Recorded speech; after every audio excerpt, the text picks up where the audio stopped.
sooner you get to work, the more successful that you'll be. I put in a lot of late nights, and I still do a lot of long hours, and doing that extra. The email that I really needed to send out may not get sent out until 12:30 at night because all day I was just treading water. I would say I'm most honored, I don't know if proud is the right word, but just counted it recently, and I've worked with clients from over 13 countries. That was kind of my goal, and my reach was to be in a small town and manage to create an international real estate atmosphere for myself. What's going on, guys? Welcome to another episode of Real Talk Podcast. Thanks for joining as always. Appreciate the many loyal listeners that I've gained across the country now. We're at episode 43, and I am here today, New Year's Eve, in what is known as the beautiful city of Aspen, where the salmon flock, where the beer flows like wine, and the women instinctively flock like the salmon of Capistrano. And I am pleased to have none other than one of my best friends, Brittanie Rockhill. She is known as the Queen of Aspen, the #1 producing GCI agent in Douglas Elliman, Colorado. We're all friends here. She's not Compass, but we're all industry colleagues. So I'm really happy to have her. We're going to talk all about her life, her upbringing, the trials that she has been put through to gain the success that she's been on of who she is today. So really happy to have you on. Brittanie, welcome. How are you? I'm doing well. Happy to be here. I'm excited that you're here. The time spent on an important day for you like this, New Year's Eve, when your clients are in town, they're flying in private jets, they're renting $60,000 a month homes. Aspen didn't have, for some reason, gas for 48 hours. I mean, what a circus it's been. But thanks for spending time to come on the show. Yeah, we're happy to have persevered through that, and we're on the other side now. Yeah, so let's just jump right into it. What I want to do is it's a section called softball questions. So we're going to ask a bunch of questions about you, about Aspen, very easy, so that the listeners can kind of get to know you a little bit more, perhaps on a personal level. So are you ready? I'm ready. Here we go. All right. Question number 1. Your go-to dinner in Aspen? I would have to say Casa Tua upstairs. It's a difference between upstairs and downstairs? I've dined upstairs before, but I don't know. Yeah, well, upstairs is the club level. I just say that the ambiance in the entire restaurant is really beautiful. In the summer, the patio is amazing. The staff is like world class, and the owners are good friends of mine. And what kind of food is it? It's Italian. Italian, okay, good, cool. All right, question number 2. Favorite mountain to ski and why? For listeners, Aspen owns 4 mountains, correct? Yes. Okay. So we like to call ourselves the Power of 4. So we have Aspen Mountain, Tyhack Buttermilk, Aspen Highlands, and Snowmass. Snowmass actually is larger than the other 3 mountains combined, and is known to be kind of the more family-friendly mountain. Aspen Mountain, I would say, is my favorite because it's in front of my office. I can walk there.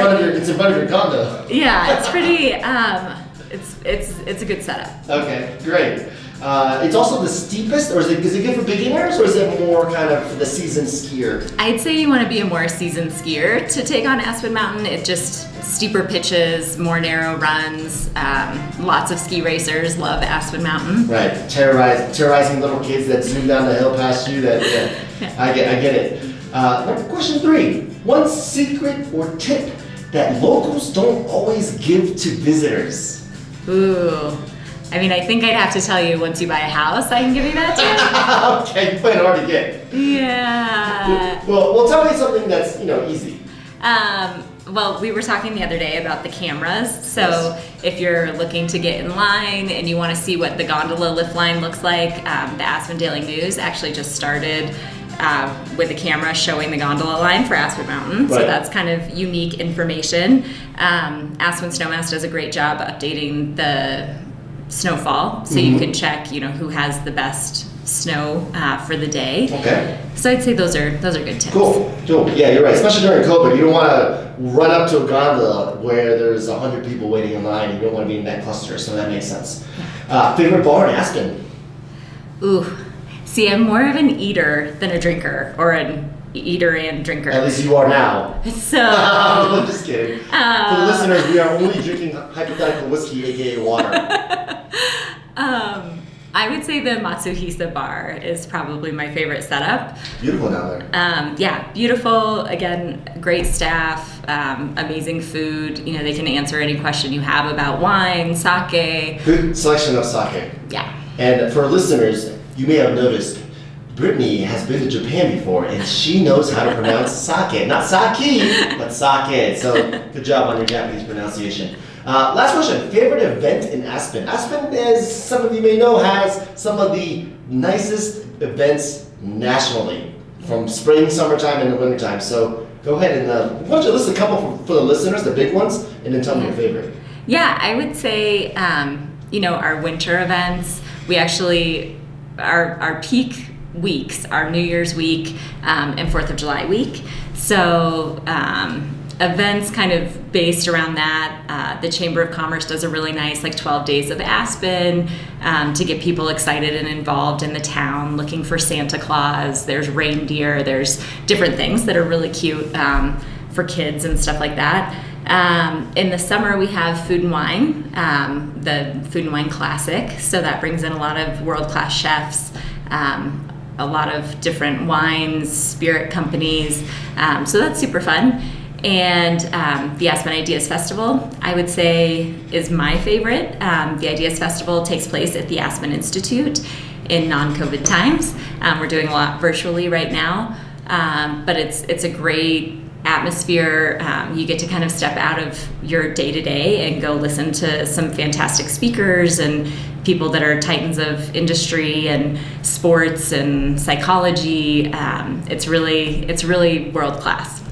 Good. Yeah, I think one of the most magical things about Aspen is not the Dumb and Dumber quote where the beer flows like wine and the women flock like the salmon of Capistrano, but it is actually the culture and the leaders across all businesses and artists across all art platforms come together for either an event or for their friends or for family, for entertainment, for pleasure. And being in such a small, remote American town, it's hard to fathom that so much people, so many types of people flow through the city. Yeah. So yeah, it's one of my attractions to it as well. It's kind of like being in Manhattan. It's like Fifth Avenue meets the mountains, the Rockies. Yeah, and Aspen is really staked out. The history that was the mind, body, spirit idea in 1949, the first kind of conference and meeting of the minds happened officially and kind of was the root of the Aspen Institute. So the Pepke family was a big founding part of Aspen. We have, an Aspen Historical Society, which I'm on the board of. We have historic preservation, which is a big deal for real estate and keeping our mining cabins and properties that were built in the 1800s, looking in their original form from the outside. So there's a lot of history in Aspen, which kind of separates us out from other ski towns where we have that depth. Right, a lot of history, and you're right. It's just like New York City. You guys have kind of a landmarks commission committee that protects, I believe, the air rights of buildings, the height that you can build out to, the facade of certain projects or buildings, right? That you can't really destroy or modify. Even real estate signs, right? There's rules on how you can post real estate signs outside your home. Yeah, we're very organized on how we want the town to look, and it's kept some continuity kind of going, and the Aspen that generation after generation that people want to come back to, within reason, is evolving on this balance, but trying to keep, afoot with history. Yeah, no, that's really cool, and that's one thing that really attracts me. And I for some of the listeners that may know, I'm a hardcore Vail guy. I have a lot of friends out there, childhood friends, but if I had to pick, and despite my love for Vail, and despite me being an Epic Pass holder, which is owned by the company Vail, I will always forever have love for Aspen. And if I had to choose between owning a home between the two towns, I don't know, it'd be really hard, but Aspen probably takes the cake here. So this is a little shift. We want to do a little pivot in our show, and we want to go into some questions about you. But before that, let's let the listeners warm up with who you really are as a person. You had let's just say, not the most traditional upbringing. You were born in Colorado Springs. You had paid your way essentially through college by having 2 jobs. You wanted to go to the University of Miami to be a cane, and obviously from a financial standpoint of your family, maybe things weren't as well as some of the other kids in the United States have, where you couldn't go to the school you wanted, so you had to apply for scholarships. Talk a little bit about your younger life, the younger Brittanie Rockhill. Yeah, I mean, it's a long story, so I'll try and make it succinct. I'm the youngest of 5 children. My father started a business when I was about 5 years old, which instilled a really strong work ethic in me. It didn't matter if it was his birthday party and we had a house full of people. Like, if work called and he had to go to work, he went to work.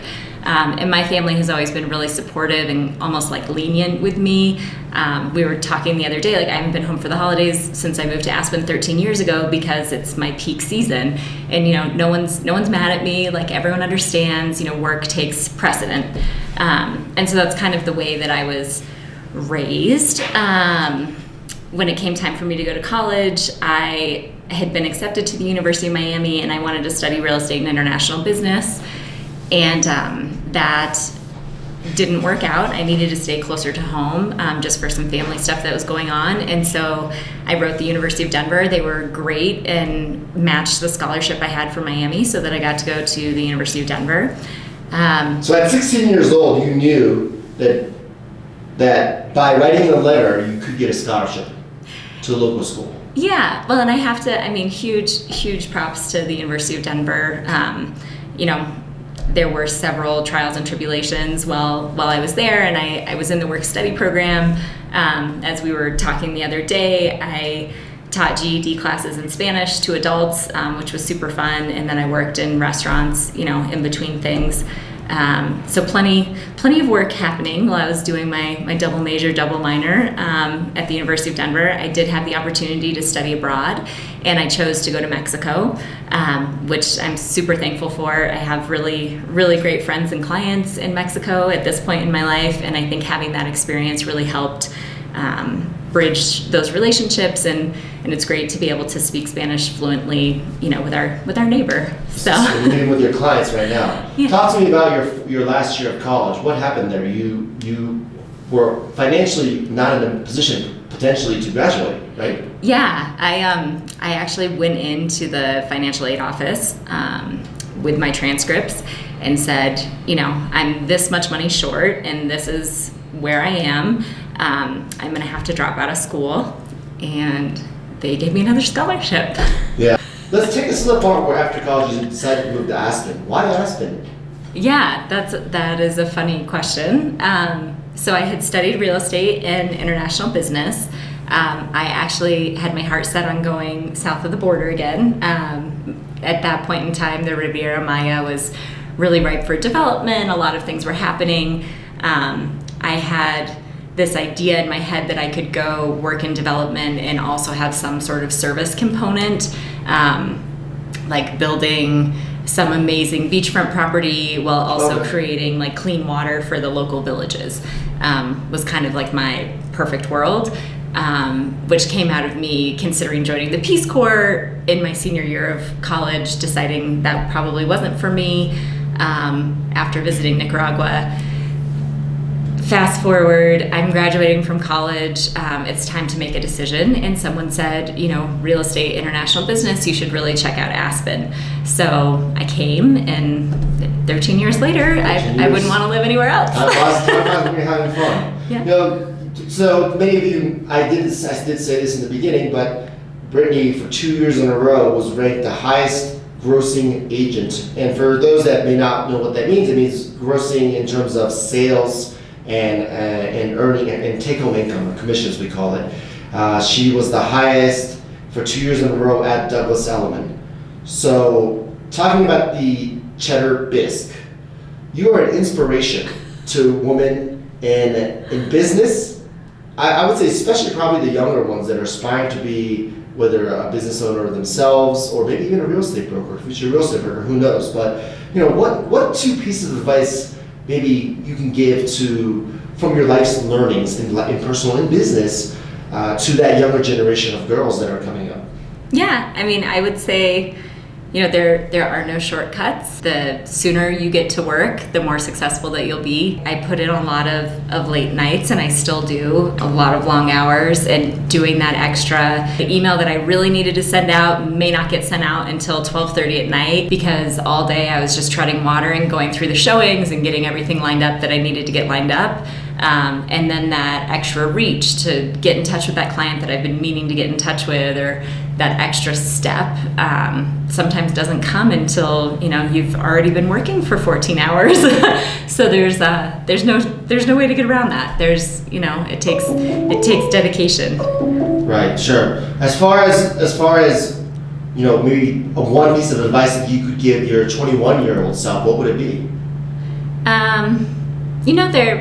There are no guarantees. So every day you get up, you put your best foot forward, you give it your all, and at the end of the day, know that you did what was right and that you put everything out there that you had to put out there. That's great. Switch gears. When it comes to your career so far, what are you most proud of? I would say I'm most honored. I don't know if proud is the right word, but I just counted it recently, and I've worked with clients from over 13 countries. Yeah, for a small mountain town, and that was kind of my goal and my reach, was to be in a small town and manage to create an international real estate atmosphere for myself. Mm-hmm. So I think that that's something that I look back on. Any countries that may surprise listeners that maybe know of Aspen? I mean, such a small little town, Yeah, I mean, we have a lot of fans that live in Australia. Oh yeah, that's so far away too. Yeah, like Australia, Singapore, Italy, Brazil. Where the spread is pretty cool. Yeah. I mean, think about that. Yeah. Japan, like 20 hours away. Yeah. On a flight. So yeah, it's definitely it's a big world, but a really small city that encompasses the reach of people globally. So that's really something that is inspirational for people that live here. And also for your work. Tell me, what's your average day like in Aspen? Let's just say before COVID. Yeah, right. That's one of the cool things about living here is there aren't a lot of average days, and something I love about what I do, different people are in town, different things are happening, which, shifts energy and interests in different directions. But I would say, the components of my day are definitely, client interaction, depending on the season. That may be in person, that may be on the phone, that may be via text, email, WhatsApp. What time do you get up in the morning? Let's start from there. Yeah, right. Well, it depends on what's happening in the season. Okay. Because if I'm having late dinners with clients and... So let's just say, non-COVID times, before Corona, BC, 2020 BC. Yeah. Let's just say, ski season. Around Christmas, New Year's, after New Year's, what's it like? Yeah, I mean, a workout first thing in the morning, so that may be 7 in the morning. Okay. To get, my mind working and have a little challenge right out of the gate. What do you do? Do you go to Cycle Bar Aspen? I used to pre-COVID. Yeah. Huge fan. Cycle Bar and Pure Bar. Yeah. Shout out. Yeah. I actually have become addicted to the mirror that I now have in my house. Right. Which is like a really efficient, really strong, workout platform. It's like the other Peloton now. It's not a bike, but it's a mirror. It's really cool. Yeah, it's neat. So I'm into that. I threw a treadmill under my desk during COVID, so I have that going to get my steps in. But yeah, basically, I would say, work as a whole could vary from day to day and season to season. Obviously, it has to do with me communicating with clients. So a client may want to go skiing with you in the afternoon, so you might hike the Highland Wall with that client, assuming you're a strong skier or snowboarder? Yeah. Right? Yeah. And then at night, what would you do? Do you usually have dinners?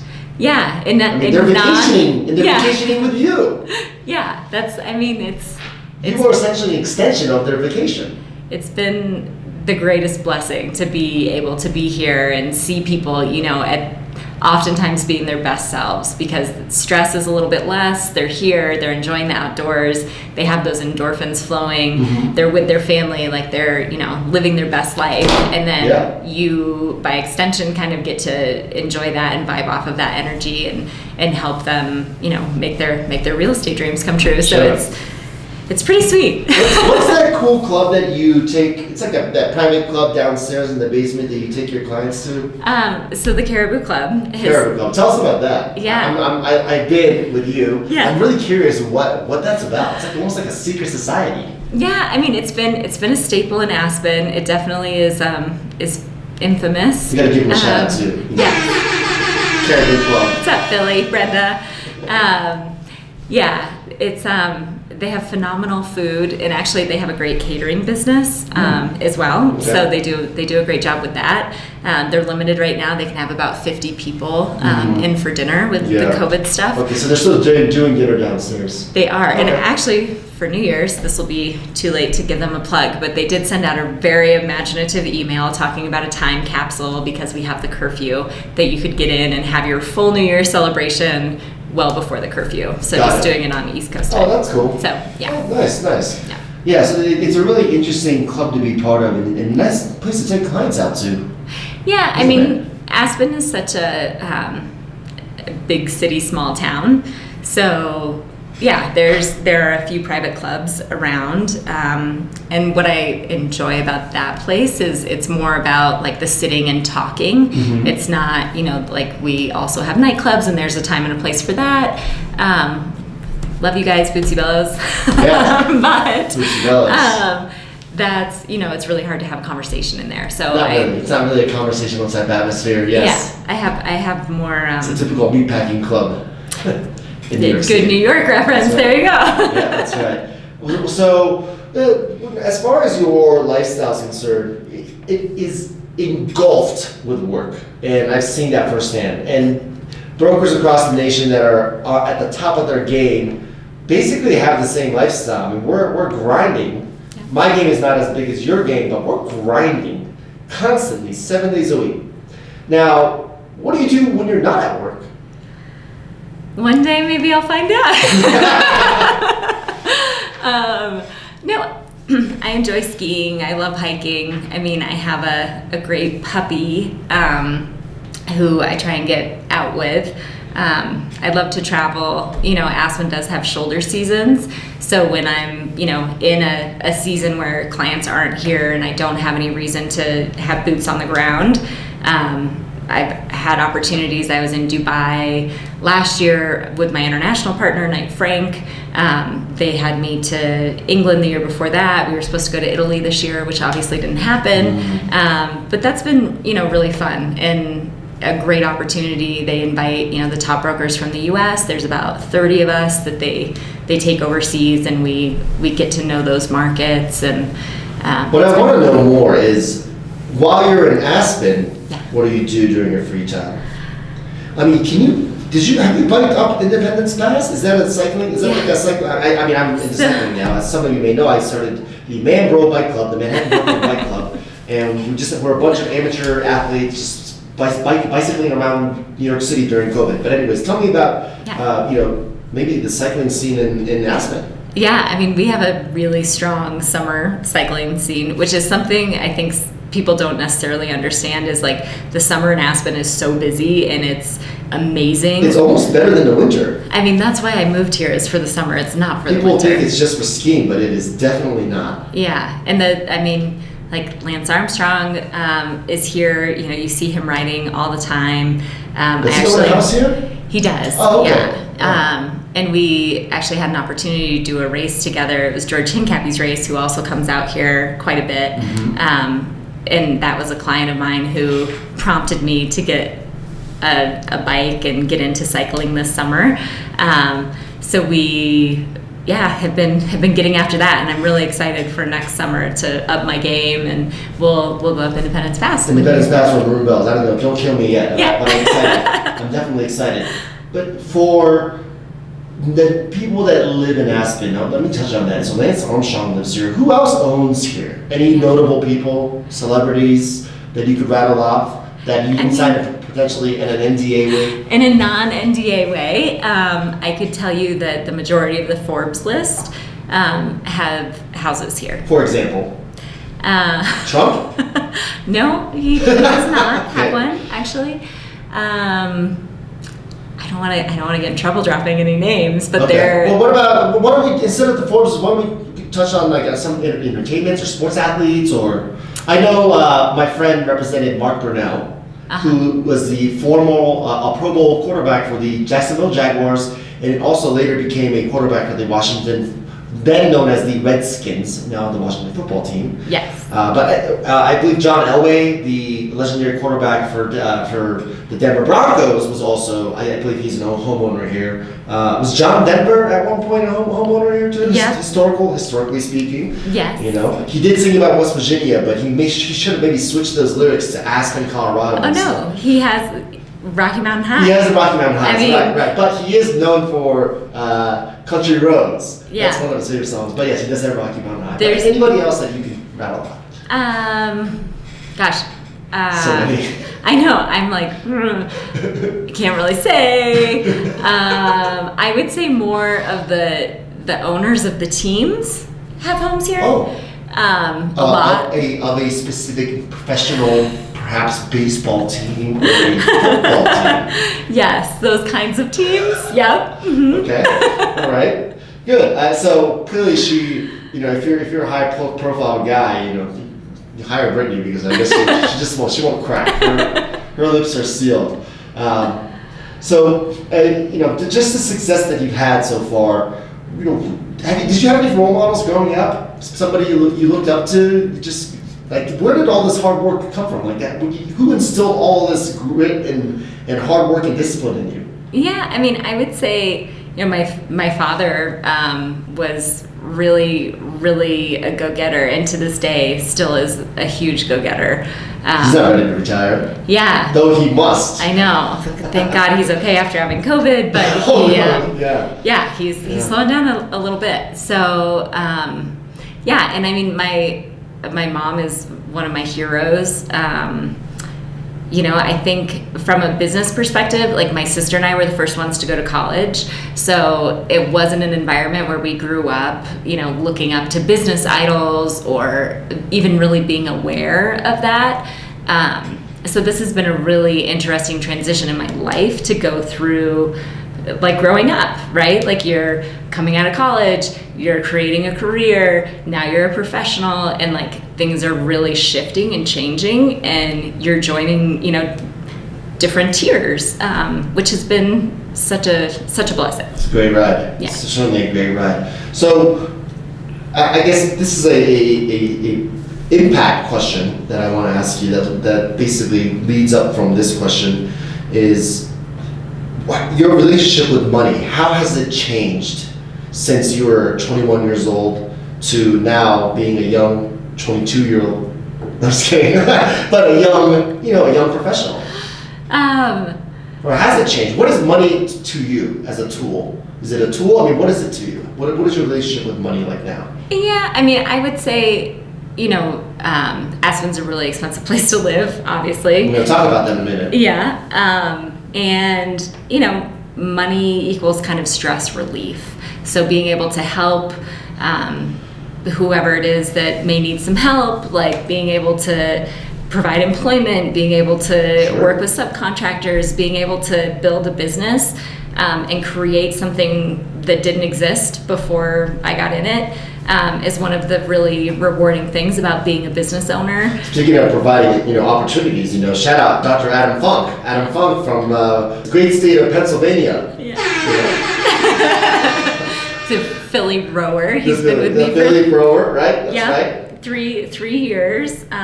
He's been working with me, and I'm grateful to have him. And I mean, I would say money is a tool that gives you opportunity to give other people opportunities, or for you to give what? What else? Yeah, I mean, to give opportunity, you know, education, scholarship, employment, you know, the gift of being able to be housed in Aspen is pretty huge. That's a big deal, you're right. Yeah. For sure. So yeah, I would say, you know, we had talked about motivation and kind of my view is never like money doesn't motivate me, like freedom, opportunity, innovation, those are motivating factors. Right. So so you actually answered my next question was what motivates you more, power or money? And your answer is neither. Yeah, I think I would be in a different field if that was my main motivation. If money was our motivation, we would not be real estate motivation.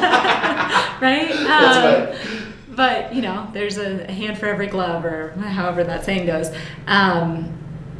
So yeah, I would say, you know, I like innovation and being able to create something where there was nothing before, and being able to take a different lens and put my view and, you know, my advice and my knowledge to work for someone else is really rewarding, to bring them to a place that is as spectacular as Aspen is. Right. No, that's definitely true. You know, to wrap up, so I know you don't have a lot of time here, you're about to go through a walkthrough, but we want to talk about the market. Before we talk about the market and, you know, the spectacular year that you had in 2020, can you give me, you know, one loss that you've endured in 2020 and one win that you've endured in 2020? And it could be personal or business. It could be anything. Okay, well, I know that you really like to dig into the personal ones. Trying to make everyone cry on your podcast. I like to go in deep. Let's see. A loss in 2020. Yeah. Or it could be a business or personal one too. Being my best friend, I think you know. Yeah. I can't do it. We're still rolling. I can't do it. I got nothing. I've got no losses. I'm just winning. Just fucking winning all the time. All the time. Well, why don't you say, talk about Condos or something? So just say like you have people that you wanted to see that was going to fly in from international and something like that. Okay, I could do a travel loss. We'll talk about travel loss. Go ahead. So you talk about your wins or losses in 2020, one each. Okay, I would say as a loss, I would count not being able to travel in 2020. Yeah, that's huge. I mean, you're in such a nice town, but it's also a small town, and being stuck in a small town for 365 days, it can probably take a little bit of a toll, no matter who you are, no matter how much you love the mountains. Yeah, I think it's healthy to get out of the bubble. It does. You know, we gotta. You can always go to Denver, but it's different than going to New York City or Italy or Mexico. Exactly. Right. I really miss. You know, I usually get out of the country a few times a year, and I've been here. So Aspen problems, but nonetheless, I'm still counting it as a loss. Blessed. First world problems, blessed, but yes, it is a problem. Exactly. And what about a win? I would say 2020 for a business year has been an incredible win. I mean, it's been a very popular year for the Aspen real estate market, and for me personally, I had a lot of clients, you know, that were ready to make moves to get here, and it's been a really good year. So that leads into the market talk. For listeners, broad overview of Aspen, what's the average price of a home in Aspen? And let's talk like single family homes, like the ones that you see in the suburbs. I know these homes here are a little bit bigger, but what's the average sales price of these things? Yeah, I mean, I would say it's ironic because the average moved from 4 million and change to 7 million and change in the last year. Okay. But good luck finding a house for 7 million because nothing is on the market for 7 million. Yeah, so that was the price point between 7 to 9 exploded this last year. Okay. So that was up over 700%. Is that before COVID started or after quarantine and people came out of quarantine? Yeah, it skyrocketed over the summer. I think, yeah, when people were pent up and tired of being, you know, in their apartments and were ready to be able to walk out their door and go up a mountain and, you know, be outside. Sure. That really drove a lot of people here. Who are these buyers? You know, Aspen has feeder markets basically Texas is a huge, like almost sister state, I feel like, to Colorado. And then we have people, coming from LA, from Miami, from New York, Chicago, domestic markets, which is the majority of the people transacting in Aspen. People fleeing the heat a lot of times in the summer. So, yeah. What kind of jobs or industries are they in? I would say, mostly finance. Finance, some attorneys, some doctors. And like you said earlier, the people that own the sports teams. Yeah, and like entrepreneurs, Right. people that have multiple businesses or, have done well in one arena and are now dabbling in another. Did the buyer group shift or change since COVID happened? It's interesting you asked that. So we've seen more ultra luxury sales. So if you're looking at sales, What does that mean? What's that price point there? So it used to be, depending on who you're talking to, but we're going to focus right now on over 25 million. And that's anything above 25 million is ultra luxury. So if you're buying at 24.5 or 24.95, you are not in the ultra luxury market. Well, no, I mean it's a new step. It's subjective over objective. Exactly, and it's a new place that we have found ourselves this year, where there had been maybe 3 sales or 1 sale for the past couple of years, no sales over 25 million. Yeah, and this year we're at 30. 30 sales over $25 million in just since June. I can't say just since June, but in the last 12 months. In the last 12 months.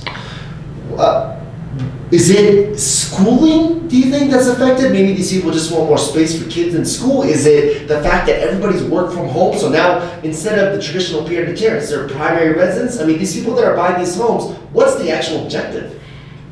So everyone has realized, like, when the kids don't have to be in school and they're doing distance learning and now there's no reason to be at the office because you're not allowed to go to your meetings anyway, you're doing everything on Zoom, people's worlds just opened up and they're like, hey, we like to vacation in Aspen. Can you imagine actually being there? Like, let's go, let's do it. And we have great schools here also. Public or private? Both. Both. Okay. Yeah. We have Aspen Country Day is the very popular private school here that has a wait list and their attendance has exploded. And then our public school is great. Right. The matriculation onto There's a school near the airport with a lift. That's Aspen High School. That's Aspen High School? Yeah. That's a public high school? Yeah. Oh, that's really nice. I mean, I wish I grew up in Aspen. My goodness. I know, right? I would love to have a lift for PE. Yeah. To go skiing or snowboarding. Yeah. Yes, something really just bizarre in my head that just triggers that part of my brain that tells me, Todd, you should have grown up here.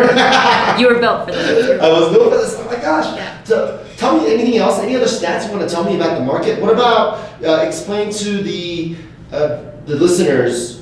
Aspen also has various markets. There's the core Aspen core, and then you have areas like Snowmass, Red Mountain.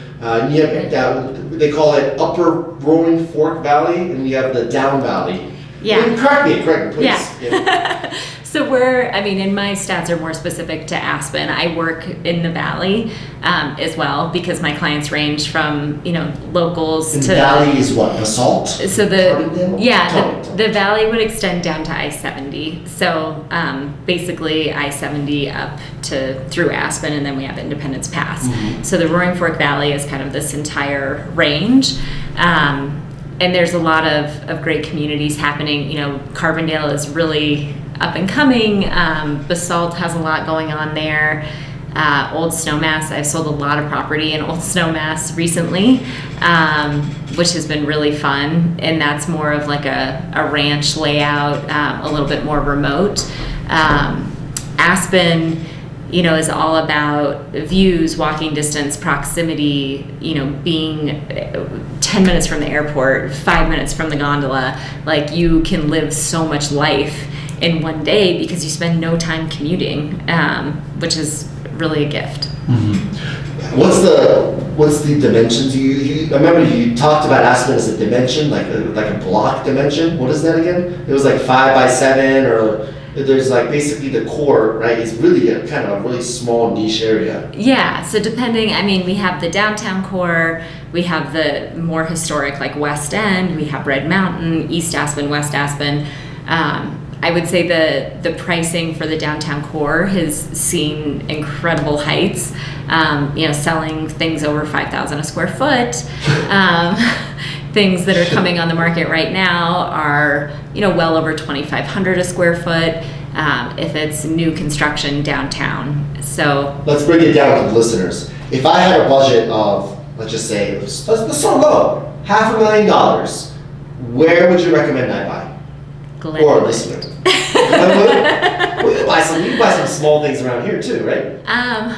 Not right now. So there used to be studios that you could pick up in like the $500,000 range. Mm-hmm. Right now there's some hotel condominiums, so Okay. you could have like a hotel room with a kitchenette. Is that a timeshare or? No? It's not. It's whole ownership, but the HOA fees are really high. Very high. Okay. So it's not ideal. So let's move up the budget. If you're $1 million buyer, what could you get? Where would you recommend? You're still probably looking at a studio. Okay. What's the square footage of these studios? Around 500 square feet. Yeah. Okay, for $1 million. Then let's go $2 million. Yeah. So we're still really nowhere at 2. Well, what about areas like the condos, like the Gant, or the place that I stayed one time with James Petrie of Compass? So hotel condos, you're looking at really high HOA fees. So you have to be comfortable shelling out, $40,000 a year if it's not rented, or if you end up using it a lot. Like it's not the most ideal investment setup for people a lot of the time. Got it. So it's tough to get a foothold in Aspen. Yeah. Now, can you buy anything in Snowmass for $2 million? Oh yeah. Okay. Yeah. So tell me about that. Snowmass, you definitely get more bang for your buck. They just redeveloped the base village. The same East-West partners that developed the Vale Village have now developed Snowmass. At $2 million in Snowmass, are we talking single-family homes, townhouses, condos? What are we? No, we're talking condos, and Okay. you also have to watch HOA fees out there because they're not built for year-round people. So the idea is that you're going to rent it, someone else is going to take care of it, and it's great, but it's not for someone who's like budget-minded. Like I would think square footage, how much time I'm going to spend there, do I want someone to be hands-on the property and back into that number? But if you're coming in with like a